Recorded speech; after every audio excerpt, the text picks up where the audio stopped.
May I come in? Yes, please do. Good evening, sir. Good evening. Please take your seat. Thank you, sir. You are Mr. Hukmi Chand रोहलानिया. Yes, sir. Hukmi Chand ji, क्या चाहेंगे आपसे, हिंदी में बात करें कि अंग्रेजी में? सर हिंदी में. हिंदी में. हुक्मी चंद जी, ये कोविड प्रोटोकॉल के चलते हम मास्क में इंटरव्यू ले रहे हैं, आप जान ही रहे हैं, लेकिन मुझे आपको वेरीफाई करना होगा, तो एक बार आप मास्क अगर हटा दें तो मैं आपको वेरीफाई कर सकूं. जी, आप कंफर्टेबल हैं या आप मास्क लगा के इंटरव्यू देना चाहेंगे? ऐसे कंफर्टेबल. ऐसे कंफर्ट तो पूरा उतार लीजिए, फिर बाद में आप ले लीजिएगा. चलिए फिर शुरू करें. जी सर. थैंक ठीक है, तो मैं चाहता हूं कि आप सबसे पहले तो अपना परिचय बोर्ड मेंबर्स को दें. सर, मैं हुक्मी चंद रुलानिया राजस्थान के सीकर जिले की खंडेला तहसील से बिलोंग करता हूँ. मैंने अपनी प्रारंभिक शिक्षा नवजीवन सीनियर सेकेंडरी स्कूल सीकर से 10th क्लास 91% से और 12th क्लास 94% से क्लियर की थी और मैंने 7th स्टेट मेरिट अर्जित की थी. इसके बाद में मैंने अपनी जो ग्रेजुएशन की है वो NIT कुरुक्षेत्रा से इलेक्ट्रॉनिक्स एंड कम्युनिकेशन ब्रांच में 2016-17 में की है. इसके बाद में मैं राजस्थान सिविल सर्विस की प्रिपरेशन कर रहा हूँ. मेरा प्रथम प्रयास में RS 2016 में प्रथम प्रयास था. वहाँ पे मैंने 531 रैंक प्रथम प्रयास में प्राप्त की थी. उसके बाद दोबारा मैं प्रयास कर रहा हूँ. तो आपको कौन सी पोस्ट मिली? सर, कोई पोस्ट अलॉट नहीं हुई, रैंक थोड़ी कम रह गई थी इसलिए. सर्विस अलॉट ही नहीं हो पाई? जी सर. चलिए, कोई बात नहीं. और आप बेरोजगार हैं या आप कुछ नौकरी कर रहे हैं? जी सर, मैं एग्ज़ाम देने के बाद में कंटेंट डेवलपर के रूप में काम कर रहा हूँ यहाँ पे. आप NIT ग्रेजुएट हैं? Yes sir. आप राज्य के सबसे मेधावी छात्रों में से रहे हैं. Yes sir. ऐसा इस प्रशासनिक नौकरी में क्या है जिसके चलते आप जैसे कैपेबल, योग्य और शिक्षित लोगों को अपनी क्षेत्र को छोड़कर, इलेक्ट्रॉनिक्स कम्युनिकेशन इंजीनियरिंग को छोड़कर यहाँ नौकरी में ऐसे लोगों के साथ काम करने की इच्छा है जो सिर्फ BA करके आए हुए होंगे और आपके बॉस होंगे? ऐसा क्यों? इंजीनियरिंग बैकग्राउंड, जो पहले इंजीनियरिंग चूज करने का जो चॉइस थी वो थी एक जॉब सिक्योरिटी के लिए, दूसरा है टेक्निकल फील्ड के लिए. क्योंकि जो आज का जो प्रशासन हो रहा है वो सामान्य प्रशासन से चेंज होके E-गवर्नेंस के क्षेत्र में बढ़ रहा है और गवर्नमेंट ऑफ इंडिया की जो सारी स्कीम्स है वो भी सारी इलेक्ट्रॉनिक रूप से डिलीवर की जा रही हैं. तो उस हिसाब से एक प्रशासक यदि वो टेक्निकल रूप से साउंड होगा तो वह अपने जो इस प्रशासन के क्षेत्र में कार्य है वो बेहतर रूप से कर सकता है. जैसे सर की कई कमेटियों की रिपोर्ट भी आती है, वो सामान्य ज्ञ के साथ साथ विशेषज्ञ को बढ़ावा देने के लिए उनकी सिफारिश से आती हैं. तो उस हिसाब से ये चीज़ें मेरे लिए प्रशासन में फ़ायदेमंद साबित होंगी और मैं जो मेरी क्षमताएं मैंने वहाँ से अर्जित की गई हैं वो यहाँ पे अप्लाई करूँगा मैं.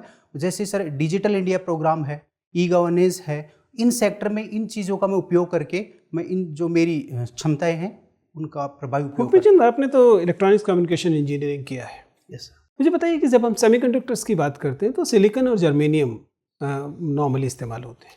क्यों ऐसा? इनकी कौन सी केमिकल प्रॉपर्टीज़ हैं जिनकी, क्या वैलेंसी है इनकी, क्यों तो इस्तेमाल होते हैं? सर, जो वैलेंसी है वो +4 होती है और जो रीजन है जो इलेक्ट्रॉनिक्स में इसको यूज करने का वो है कि इसकी जो बैंड गैप होता है, यानी कि जो वैलेंसी बैंड और कंडक्शन बैंड में जो एनर्जी गैप होता है वो लगभग 0.7 इलेक्ट्रॉन वोल्ट होता है, जो आसानी से कम टेम्परेचर पे उसको पार करके, इलेक्ट्रॉन पार करके चला जाता है, उसकी कंडक्टिविटी ज़्यादा होती है. तो कार्बन, जिसकी वैलेंसी भी 4 है, उसका इस्तेमाल इलेक्ट्रॉनिक्स में न होने की प्रमुख वजह क्या है?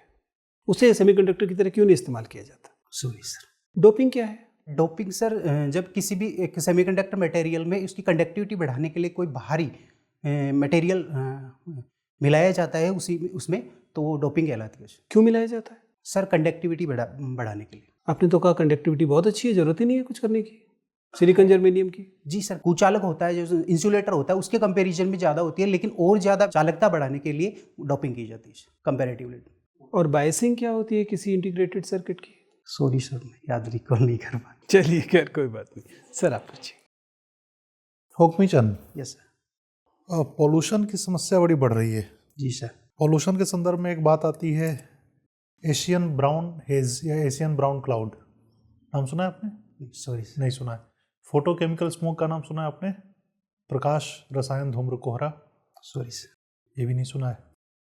हेज जानते हैं? हेज क्या होता है? Sorry sir. अच्छा चलिए ठीक है.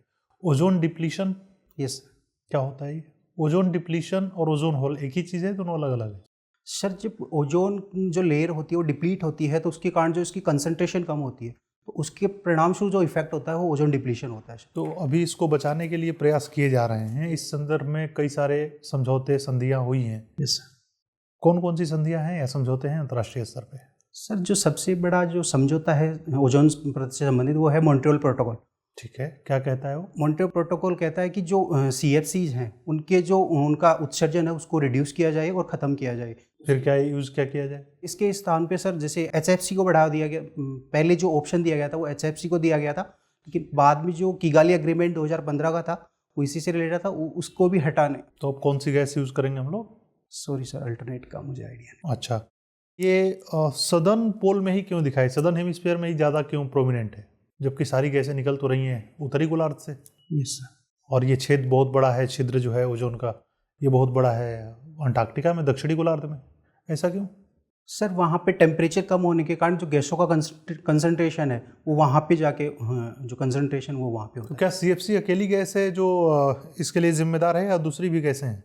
इसके अलावा सर सॉरी याद नहीं कर पा रहे। अच्छा, याद नहीं कर पा रहे हैं। अगर ओजोन का क्षरण हो जाता है, जी सर। मान लीजिए हो ही गया, जी सर। तो उसका क्या क्या प्रभाव पड़ सकता है? सर ओजोन चूंकि जो अल्ट्रावायलेट रेज हैं यानी कि पैराबैंगनी किरणें हैं उनको रोकती है धरती पे आने से सूर्य की। तो यदि वो डिप्लीट हो जाएगी तो उसके कारण वो अल्ट्रा UV वेव यहाँ तक आएंगी और उसके का सबसे बड़ा जो इफेक्ट होगा वो त्वचा पे होगा, स्किन पे होगा और स्किन कैंसर जैसे प्रभाव हो सकते हैं। और अंटार्कटिका पे क्या प्रभाव पड़ेगा इसका? सर चूँकि टेम्परेचर बढ़ जाएगा और उसके कारण जो बर्फ़ है वो पिघल सकती है और बर्फ़ पिघलने से समुद्रों का जो जल स्तर है वो बढ़ सकता है। अच्छा, ऐसा कहा जाता है कि जो एटमॉस्फेयर का आयन मंडल है, नाम सुना है आपने? यस। आयन मंडल रेडियो कम्युनिकेशन के हिसाब से बड़ा इंपॉर्टेंट हिस्सा है एटमॉस्फेयर का। यस उसमें ऐसी क्या खास बात है? सर, चूँकि आयन मंडल में जो आयंस अवेलेबल उपलब्ध है तो वहाँ पे जो रेडियो वेव्स वहाँ जाके टकरा के फिर वापस लौट आती हैं। सारी radio wave? Sorry sir, exactly idea नहीं है। तो वहाँ पे जो आयन है वो कम्युनिकेशन में हेल्प करते हैं। वहाँ पे आयन क्यों पाए जाते हैं? Sorry sir. कोई बात नहीं, ठीक है सर। हुक्मी चंद जी, ये बताइए मेरे को कि अभी बात चली थी UV रेज की, क्या UV रेज से हमें कोई फायदे भी हैं? Yes sir. क्या है? सर जैसे UV रेज का उपयोग अपन यहाँ पे एक तो जल शुद्धिकरण में करते हैं। जल शुद्धिकरण जो UV अपना RO होता है, RO उसमें UV का यूज़ करते हैं। ये क्रायोजेनिक इंजन क्या है? Sir cryogenic engine space technology में यूज़ होने वाला एक टाइप ऑफ इंजन है जो भारत में GSLV जो अपना रॉकेट है उसमें यूज होने वाली है। क्रायोजेनिक जो टेक्निक होती है वो होती है कि जब बहुत कम टेम्परेचर यानी कि नेगेटिव टेम्परेचर पे जो ऑक्सीजन और हाइड्रोजन है तो दोनों को इसमें GSLV में यूज़ किया जाता है -150 और -283 टेम्परेचर पे। ये फ्रीक्वेंसी बैंड क्या है और ये कितने प्रकार के होते हैं? सर फ्रीक्वेंसी बैंड दो एक मिनिमम और मैक्सिमम फ्रीक्वेंसी का जो अंतराल है वो फ्रीक्वेंसी बैंड कहलाता है। अभी इंडिया में कौन सा फ्रीक्वेंसी बैंड काम कर रहा है सैटेलाइट्स में? सर अलग अलग टाइप्स के यूज होते हैं, जैसे सर S बैंड है, L बैंड है, X बैंड है, KU बैंड है, Q बैंड, का बैंड है, KA बैंड है। गुड। सिग्नल क्या चीज़ है? सर सिग्नल कोई भी मैसेज है जो या कोई भी संदेश है उसका डिजिटली या इलेक्ट्रॉनिक फॉर्म। कितने प्रकार के होते हैं ये? Sir 2 types. कौन कौन से? Sir analog signal and digital signal. DigiLocker क्या है? सर डिजी लॉकर एक ऑनलाइन रिपोजिटरी है जिसमें हम अपने जो भी डॉक्यूमेंट्स है, एकेडमिक डॉक्यूमेंट्स या DL है, उनको ऑनलाइन रूप से उनको कलेक्ट रख सकते हैं। जब हमारे पास कम्युनिकेशन टेक्नोलॉजी नहीं थी तो पहले के टाइम में हम ये किस प्रकार से करते थे? कम्युनिकेशन कैसे करते थे? सर यदि प्राचीन काल की बात करें तो जैसे अलग अलग जैसे कुछ लोग ड्रम के सहायता से ड्रम बजा के कम्युनिकेशन होता था। फिर धीरे धीरे संचार घोड़ों के माध्यम से, जैसे प्राचीन इतिहास में अपन देखते हैं घोड़ों के माध्यम से संचार होता था। उसके बाद में टेलीग्राफ का आविष्कार हुआ, उसके बाद कबूतरों का भी कई बार यूज़ किया जाता था। सर हम उपग्रहों को भेजते हैं जिसमें बहुत पैसा खर्च होता है जी। और क्या आप ऐसा सोचते हैं कि उपग्रहों पे जो पैसा खर्च किया जाता है उसको हम बाकी किसी मदों के लिए काम में ले सकते हैं? वो खर्चे से हमें कुछ ज़्यादा लाभ नहीं हो रहा है, आपका इसमें क्या मत है? सर मैं इस विचार से ऐसा विचार मेरे से सहमत नहीं हूँ, क्योंकि जो स्पेस टेक्नोलॉजी में जो सैटेलाइट अपनी यूज़ भेजते हैं उनका अपने को जो फ़ायदा होता है वो अलग अलग सेक्टर में होता है। जैसे एग्रीकल्चर सेक्टर में है, अपन खनन क्षेत्र में अपन खोज करने में हुक्मी चंद जी, आपने मेंशन किया है कि आपको स्टडी करना और डिस्कस करना पसंद है इंटरनेशनल इश्यूज़ को। अगर आप कोविड टाइम्स को देखें इंटरनेशनल एरिना में, तो हमें दो इंटरेस्टिंग चीज़ें देखने को मिलती हैं। वो देश जहाँ पर विमेन लीडर्स थी, जी उन्होंने कोविड को बहुत अच्छे, अपनी पॉपुलेशन को, अपनी जनसंख्या, अपनी जनता को बचाने में अच्छी भूमिका अदा की। और वो देश जहाँ पर सो कॉल्ड स्ट्रॉन्ग लीडर्स थे, उन देशों ने मिजरेबल परफॉर्म किया, लोगों की जानें ज़्यादा गई, बीमारी ज़्यादा फैली। ऐसा आपकी समझ क्या कहती है, ऐसा क्यों? जैसे सर इसका एक एग्जाम्पल न्यूजीलैंड को देखते हैं अपन, तो वहाँ पे जो बहुत सारे एग्जाम्पल, न्यूजीलैंड देख लीजिए, इधर ब्राज़ील, भारत, अमेरिका, वे देश जो इस बात का दावा करते थे कि वहाँ बहुत लोकप्रिय, बहुत दमदार लीडर हैं, वहाँ की जनता इस दमदारी में मारी गई। सर इसके पीछे जो रीजन है वो एक तो मैनेजमेंट का, जो मैनेजमेंट लैप्स होना है। जैसे भारत में भी एक टाइम पे किया गया लॉकडाउन, लेकिन उसके बाद में जो साइड इफेक्ट आए, जैसे कि जो प्रवासी संकट, सबसे बड़ा जो संकट आया।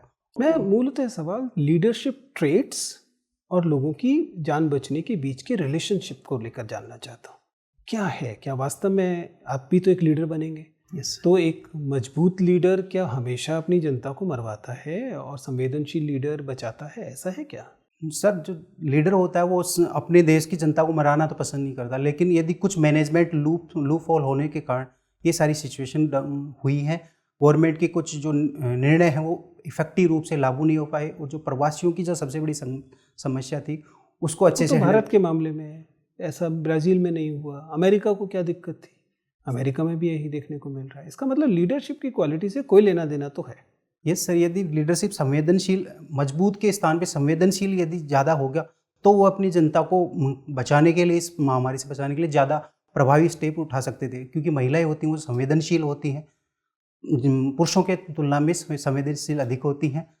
आप एक बेहद आपत्तिजनक स्टेटमेंट दे रहे हैं। ये एक अपने आप में पुरुषवादी स्टेटमेंट है, जब आप कहते हैं कि महिलाओं के गुण स्त्री पुरुषों के गुण से कुछ अलग होते हैं। जो मानना वो ये है कि महिलाएं। अच्छा चलिए, बात बदलते हैं।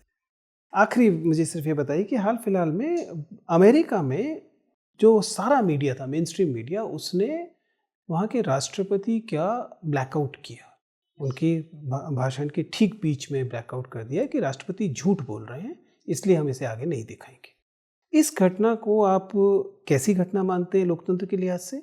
और भारत में आप, भारत के मेन स्ट्रीम मीडिया में आप ये ताकत क्यों नहीं देखते? सर जो ये स्टेप था वो ट्रम्प की वो हार स्वीकार नहीं कर रहे थे, उसके बाद में जो वो बयान दे रहे थे उनके विरोध के कारण फिर मीडिया ने उनका जो पर्सनल लाइव था उनको रोका गया था। तो ये एक लोकतंत्र के लिए एक अच्छा संदेश था, अच्छा मैसेज था कि जो जनता ने जो जनमत दिया है, जनादेश दिया, उसको स्वीकार करना नेता का कर्तव्य है और वो मानना भी चाहिए। भारत में ऐसी स्थिति अभी मीडिया को लेकर थोड़ी सी मीडिया की जो स्थिति हुई है थोड़ी कमज़ोर हुई है। मीडिया है वो पर्टिकुलर किसी दल के हिसाब से या अपना उनका एजेंडा चला रही है। कुछ मीडिया स्ट्रीम में ऐसी खबरें आती हैं, लेकिन अभी भी मीडिया का कुछ सेक्शन है वो बेहतर कार्य कर रहा है। ठीक है हुक्मी चंद जी, आपसे बात करके मुझे बहुत अच्छा लगा। आपका इंटरव्यू समाप्त होता है, आप जा सकते हैं। Thank you.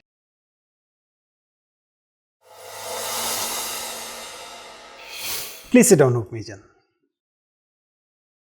So tell me, how was the interview? कहाँ लग रहा है कि ठीक जा रहा है, कहाँ लग रहा है कि सर यहाँ तो थोड़ी गड़बड़ हो रही है? सर थोड़ा सा जो सर ने पूछा था एक एनवायरनमेंट वाले सेक्शन में, वहाँ पे कुछ जवाब नहीं दे पाया।